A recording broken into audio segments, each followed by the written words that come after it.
Muito bem, turma. Vamos trabalhar uma questão importante de administração pública. Primeiro, vou ler o enunciado para nós. Carlos, chefe de um setor público, precisa investigar um servidor por faltas injustificadas. Após seguir os trâmites administrativos, ele decide aplicar uma sanção ao servidor. Esse poder de aplicar sanções está relacionado a qual poder administrativo? Alternativa A, poder disciplinar. Alternativa B, poder hierárquico. Alternativa C, poder regulamentar. Alternativa D, poder normativo. Alternativa E, poder de polícia. Perfeito. Agora, antes de simplesmente chutar uma alternativa, vamos revisar de forma bem objetiva o conceito de cada um desses poderes. Isso é fundamental para entender a pegadinha da questão. Alternativa A, poder disciplinar. Este é o poder de investigar, apurar e, se for o caso, punir ou aplicar sanções a servidores públicos por infrações ou faltas cometidas no exercício de suas funções. A palavra-chave aqui é sanção por uma conduta irregular interna. Alternativa B, poder hierárquico. É o poder de organizar a estrutura da administração, definindo a cadeia de comando. É o que justifica um chefe dar ordens a um subordinado. O hierárquico estabelece a relação de subordinação, mas o ato de punir em si é uma decorrência de outro poder. Alternativa C, poder regulamentar ou regulamentar. É o poder de detalhar leis gerais por meio de normas internas, como decretos e portarias, para facilitar sua execução. É sobre criar regras, não sobre punir uma pessoa específica por quebrá-las. Alternativa D, poder normativo.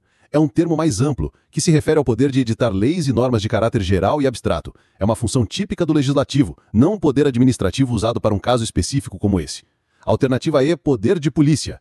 Este age sobre os cidadãos em geral, administrados. É o poder de restringir liberdades e direitos individuais em nome do interesse público, como multar um cidadão por estacionar em local proibido ou fechar um bar que faz muito barulho. Atinge a coletividade, não o servidor por uma falta funcional. Agora, voltando ao caso do Carlos, ele é um chefe, isso vem da hierarquia. Ele está agindo contra um servidor, não contra um cidadão comum. E a ação é investigar e aplicar uma sanção por uma falta no serviço, faltas injustificadas. Percebem como a situação se encaixa perfeitamente na definição do poder disciplinar?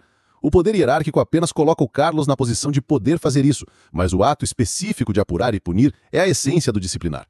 Portanto, sem sombra de dúvidas, a alternativa correta é a letra A, poder disciplinar. A grande lição aqui é: sempre identifique o alvo da ação, servidor público, e a natureza da ação, punição por infração funcional. Isso te levará direto ao poder disciplinar. Pessoal, atenção a esta questão. Ela é muito comum em provas e exige que vocês conheçam, na ponta da língua, o que a Constituição diz. Primeiro, vou ler o enunciado com calma.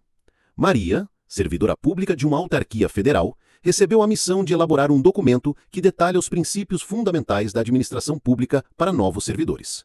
No entanto, ela incluiu um nome que não é considerado um dos princípios básicos, o que gerou um erro no material. Qual dos princípios abaixo foi incluído no documento de Maria, porém não pode ser considerado um dos princípios básicos da administração pública estabelecidos no artigo 37 da Constituição Federal? A. Proporcionalidade. B. Eficiência. C. Impessoalidade. D. Moralidade. E. Legalidade. Excelente! Esta questão é uma armadilha clássica. Ela não testa se você sabe o que é o princípio da proporcionalidade, mas sim se você decorou exatamente o que está escrito no artigo 37 da nossa Constituição Federal. Vamos revisar rapidamente. Abram mentalmente a Constituição no artigo 37. O caput diz o quê? Artigo 37. A administração pública direta e indireta de qualquer dos poderes da União, dos Estados, do Distrito Federal e dos municípios obedecerá aos princípios de legalidade, impessoalidade, moralidade, publicidade e eficiência. Percebem? São 5 princípios expressos, explícitos, enumerados. Vamos vê-los nas alternativas. B. Eficiência. Está lá. C. Impessoalidade. Está lá. D. Moralidade. Está lá. E. Legalidade. Está lá. Agora, e o item A? A proporcionalidade. Onde está? Não está.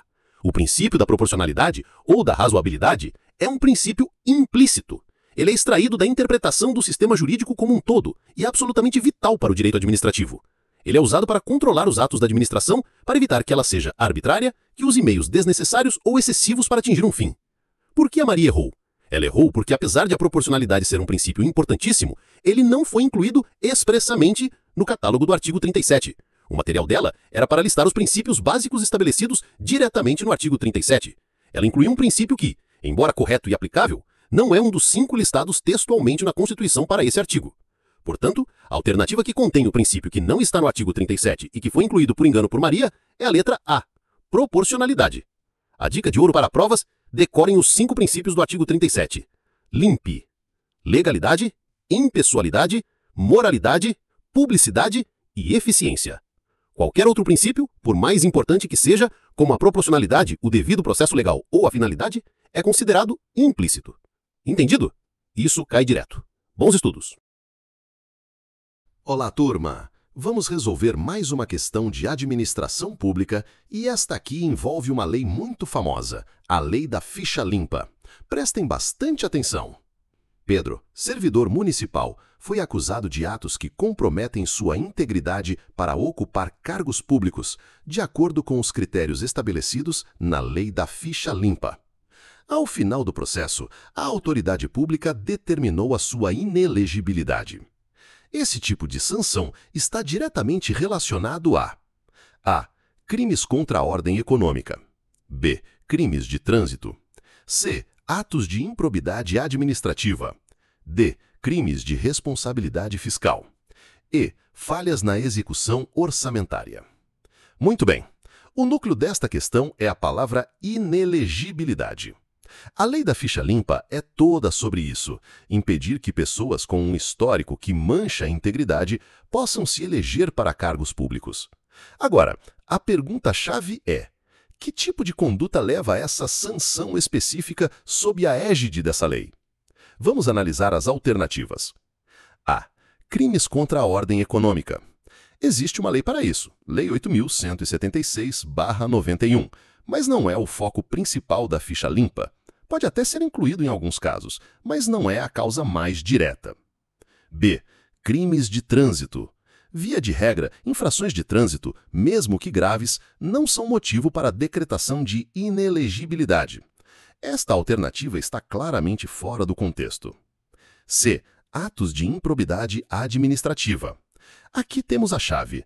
A Lei da Ficha Limpa, LC 135/2010, tem uma ligação direta e explícita com a Lei de Improbidade Administrativa, a Lei 8.429/1992. Um dos principais motivos para se tornar inelegível é justamente ter sido condenado, por decisão colegiada irrecorrível, por ato de improbidade. Isso inclui enriquecimento ilícito, causar prejuízo ao erário ou atentar contra os princípios da administração pública. D.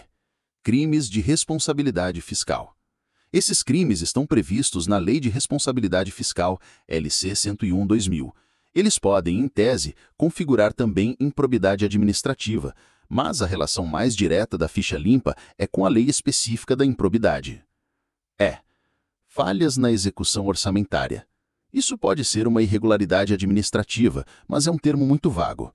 Para configurar uma causa de inelegibilidade, essa falha precisaria ser caracterizada como um ato de improbidade ou crime específico. Conclusão. A Lei da Ficha Limpa foi criada exatamente para combater a impunidade e afastar da vida pública aqueles que praticaram atos de desonestidade, de improbidade. A sanção de inelegibilidade é a consequência direta para quem tem sua integridade moral maculada por tais atos. Portanto, a alternativa que aponta para a relação direta e essencial com a inelegibilidade decretada pela Lei da Ficha Limpa é a letra C, atos de improbidade administrativa. Lembrem-se, ficha limpa e improbidade administrativa são duas leis que andam de mãos dadas. Essa é uma conexão fundamental que vocês precisam gravar. Alguma dúvida? Excelente! Sigamos adiante. Pessoal, vamos lá para a questão 14.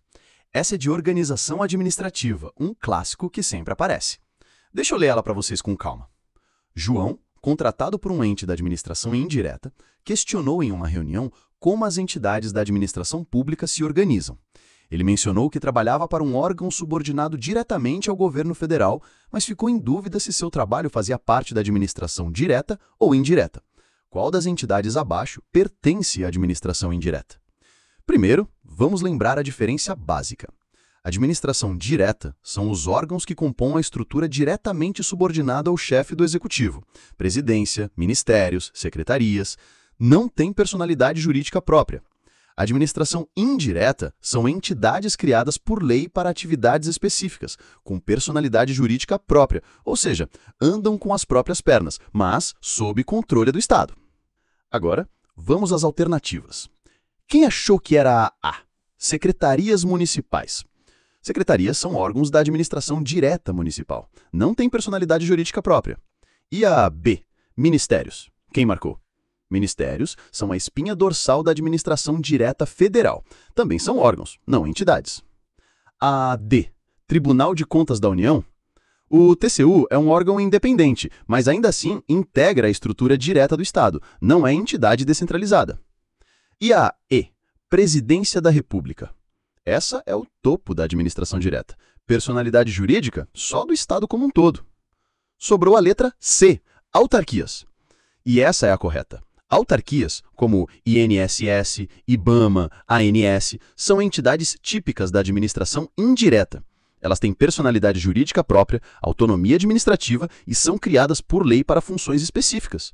João, se trabalha em uma autarquia, está na indireta, mesmo que subordinado ao governo federal. Então, guardem. Direta, órgãos, sem personalidade jurídica própria. Indireta, entidades, autarquias, fundações, empresas públicas, sociedades de economia mista. Anotem. C. Autarquias. Bora para a próxima?